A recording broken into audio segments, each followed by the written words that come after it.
Chris Brown, Steve Tasker with you as always, and pleased to be joined now, as we are every week, by senior producer from NFL Films, Greg Cosell, joining us in his weekly segment presented by Scott's Lawn Care, an official commercial site work partner of the Buffalo Bills. How about that, Greg? You're sponsored now. I guess I hit the big time, Brownie. You know, I've been waiting years and years. I want to be as big as Tasker. Yeah, you're on your way. You're on your way. So good to have you. Why don't we start, though, with, last week's game and coming off of that, a long layoff here for the Bills. I mean, we're going to be 11 days before I know. It they feels play like they again. played about a year ago, Yeah. Right. What can be said about that? Because from what we hear, the chatter down in Nashville is they're hoping that the Bills might be a little rusty from the long layoff. I don't know if that's possible this early in the season, but they're hanging their hat on it. I don't know. The availability is my concern right now, knowing what the Titans do on offense, Greg, with Derrick Henry. They rarely stray from it, even when they're behind on the scoreboard. Yep. And the Bills have two of their top four defensive tackles on the injury report this week, in Ed Oliver and Tim Settle, who missed practice again for a third straight day today. And that's a factor, because I clearly, in that game against the Rams, that four-man wave inside was a big factor, without question.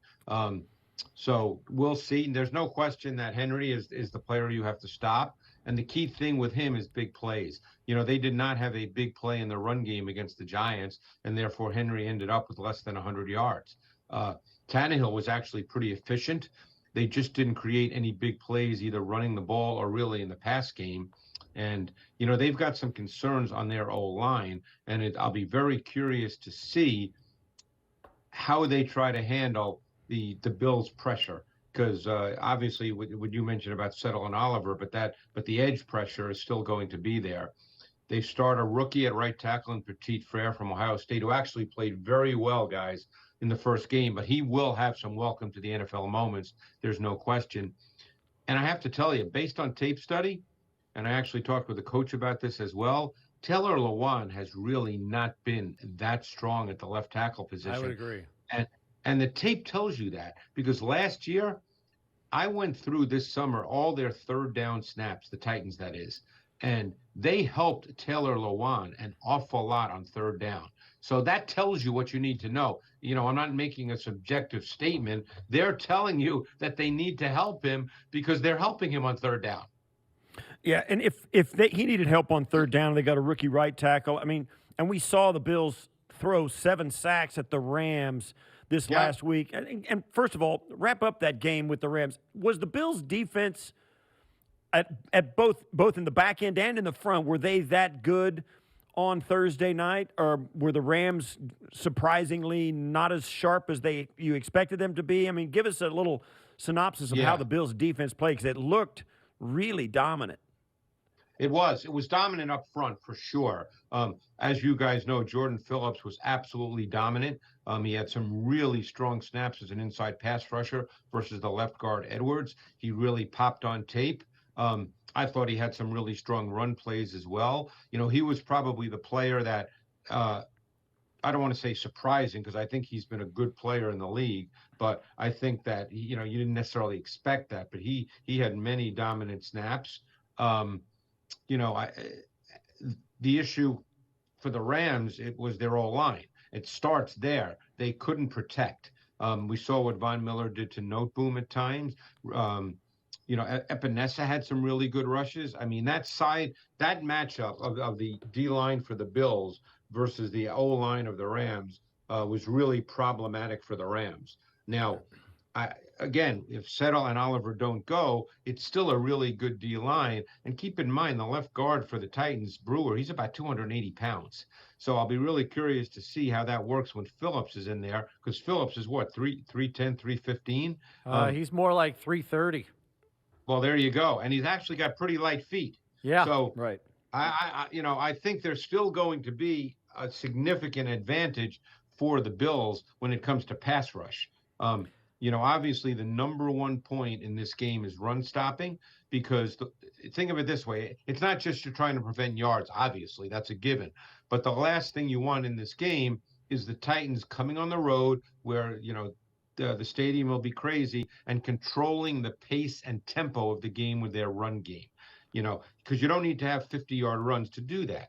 If Henry runs 4 yards, 6 yards, 7 yards, you do get first downs and you control the pace and tempo of the game. So that's the key thing here.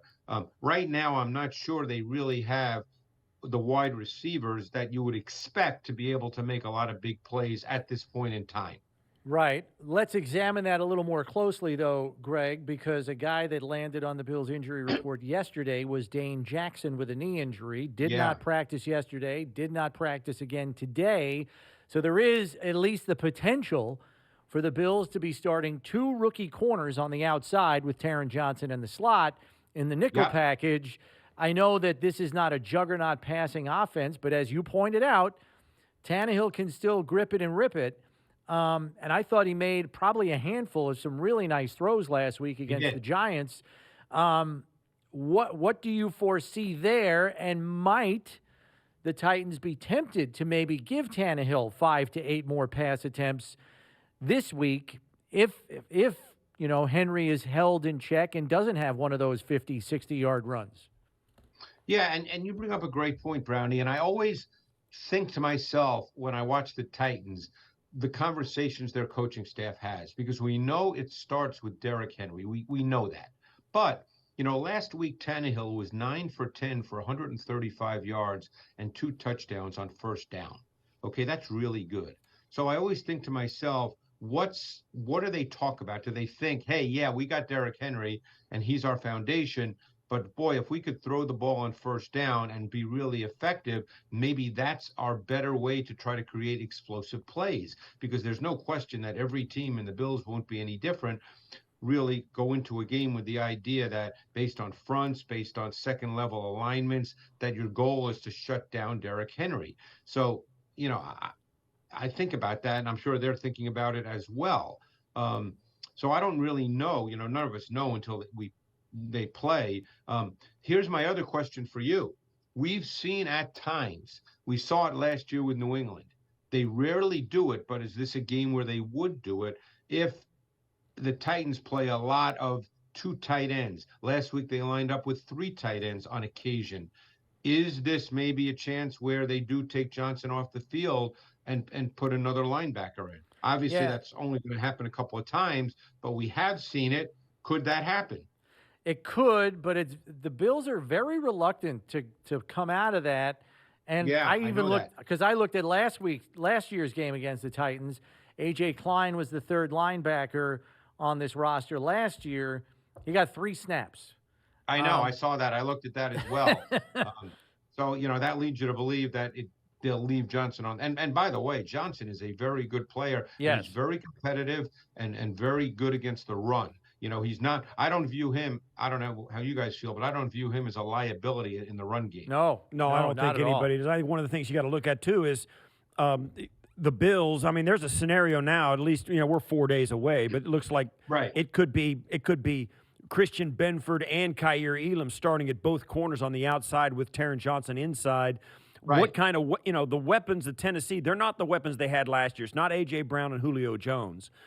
How does that factor in your way of thinking to what the Titans think they can do against a secondary that's not manned by Tre'Davious White and Levi Wallace, but it's the 2 rookies? Right. Yeah, that's a great question, Steve, because, look, their starting receivers last week when they basically went with their base personnel were Woods and Westbrook-Ikhine. Now, the rookie Burks got snaps, and I thought there was more positives to Burks last week than negatives, and I think that Phillips, the rookie slot receiver, is a really intriguing player, and I think he's going to be very, very good. But I don't know if they would look and say, hey, our receivers – I mean, Robert Woods is a really good pro. I'm not sure he's a one-on-one matchup type player, though, where you say, hey, man, it's Robert Woods. We're just going to put him out there, and he's just going to dominate. I don't think he's that kind of player, although I love the player. But so I don't know if they'd see it, Steve, as a huge advantage and say we have to sort of tweak our offense this week and really start tossing the ball around a little more. I, Look, I don't presume to get into the head of Mike Vrabel, but I would think, knowing Mike Vrabel and what we know about him, his background, the kind of player he was, the toughness and competitiveness that just exudes from him, I would think that he would be talking to his team about, hey, we're going to be physical, we're going to be competitive, we're going to take it to this team, we're going to go up, we're going to go on the road, and we're going to beat the you-know-what out of it. I would think he would think that way more than we're going to spread it out and start tossing it around. Let's flip it around to the defensive side of the ball for the Titans. Last year in this matchup, they took a coverage-based approach. I think they only sent 5 or more rushers at Josh like 4 times the entire game. I think it was 5 total. The whole foundation of what they did last year was disguise and late movement, Brown. Right. That was really the approach they took in the secondary. There were times it worked, and other times I thought that Josh did a really, really good job. I can remember some plays. Obviously, these receivers are gone, but it's not the point of who the receiver is. But I can remember he hit Sanders, he hit Beasley, where he did a really good job of quickly deciphering the late movement and knowing exactly where to go with the football. Right. So this year, things are a little bit different. Josh was even critical of himself, saying last year at times he had his eyes in the wrong place, particularly on some third downs, and he credited the safeties, with their late movement and stuff, for putting his eyes in the wrong place. So he's been studying that 8 ways to Monday. The question I have here, though, is there's no Harold Landry, even though Bud Dupree looks like the old Bud Dupree, or at least he did to me last week on film, and Jeffrey Simmons is still a monster inside. So what do you anticipate their approach being, knowing they're still adjusting to life without Landry, and at times they were successful with that coverage-based approach? Yes, they were. But I think that, in seeing the game last week against the Giants, they did not really generate much edge pressure. Simmons is a man, and if you probably saw many of the plays, I mean, he just schooled the rookie left guard Azuda from North Carolina on a number of plays, and even Bredesen, who played as well at left guard. And Simmons is a load. He's tough. And they're very good with what we call TT stunts, tackle stunts inside. They do that really well. He and Autry are very good at that when they go into their dime package. But they really did not generate much pass rush pressure off the edge. And that's obviously a concern for them with Landry. Now, I don't think, to be honest with you, that they're going to blitz a lot. I don't, they might blitz selectively, but I don't think the way they'll try to generate pressure in this game is by blitzing, because it's not only the fact that they could be exposed on the back end, but it's the fact that Josh Allen is really good making second reaction plays. And the last, you have to be careful about that. Is there any thought in your mind, you mentioned, and I agree with you, that Vrabel's in there telling his players that they got to play physical, tackle hard, hit hard, and physically dominate. And it's almost like maybe we are going to rush Josh Allen, try and get some shots on him, and even if he does run, he's not going down. You know what I mean? He's not sliding. He's not the guy to run out of bounds. So get your shots in on him when he's on his feet with the ball, refusing to go down. Let's converge on Josh Allen and try and beat him up as well during this game. I mean, that seems an obvious strategy for a team like Tennessee. Yeah, I mean, I think given what they bring to the table, particularly on the offensive side of the ball, and again, that's why they play these games. You never know, but I think you'd be hard-pressed as we look at the game now to think that this team has the firepower to play a game in which they say, you know what, we're going to win 38-35. Right. I don't think they can think that way. They have to find a way to make this a 24-21 game or a 21-17 game. And I don't think they would think the way to go about that, Steve, is by spreading it out. And again, that doesn't mean they never will. Nothing is 100%, as you well know. Right. But we're just talking about overall philosophy. Right. I would agree with that. How would this matchup, if this matchup comes out and they want to they don't want to trade possessions with the Bills. I mean, they don't want Josh Allen to come out an opening drive, go go 85 yards for a touchdown, come out, go 1, 2, 3 and punt, and then have the Bills go 70 yards 85 for a yards touchdown. again for a touchdown. Right. You're right. And then you're down 2 possessions. When that comes about, how do they match up on the outside with Diggs, Davis, McKenzie, or Crowder on the inside? What are their, and I get it that their safeties are going to try and confuse Josh, but what if he's not going to be confused? Yeah, and obviously Byard's one of the best in the league at that, so we'll see. But they start a rookie at left corner, a rookie I really like. We spoke about him leading up to the draft because we thought the Bills could possibly take him. Roger McCreary is a really good player, but he's a rookie corner. So they play left and right. They don't match up. So there will be times he's matched up to Diggs. There'll be times he's matched up to others. He plays on the left side. Fulton is a good player. Last week he had a brain freeze on a long touchdown to Shepard. Only he could tell you what he was thinking, but he's a solid player. So, and then inside, they just signed a couple of weeks ago or traded for Amadi, and he is their slot corner. Yeah. So, I think they're beatable, and without a pass rush, assuming there isn't one. Again, we don't know, but assuming there isn't a strong pass rush, I would think that Josh Allen will be fairly comfortable in the pocket in this game. And then with respect to the special teams, Kyle Phillips not only gets some slot work on offense, but he was their, he's their punt returner also, the UCLA kid, had a 5th-round pick. Had a muff last week, lost the ball, and it allowed the Giants to come back into the game. What are I mean, just in the conversations you've had with coaches over the years, you see that stuff on film and you kind of want to test it, but there's a fine line you got to walk there because you don't want to get within 2 yards, draw a flag, and then give the offense an extra 10 yards to the opponent.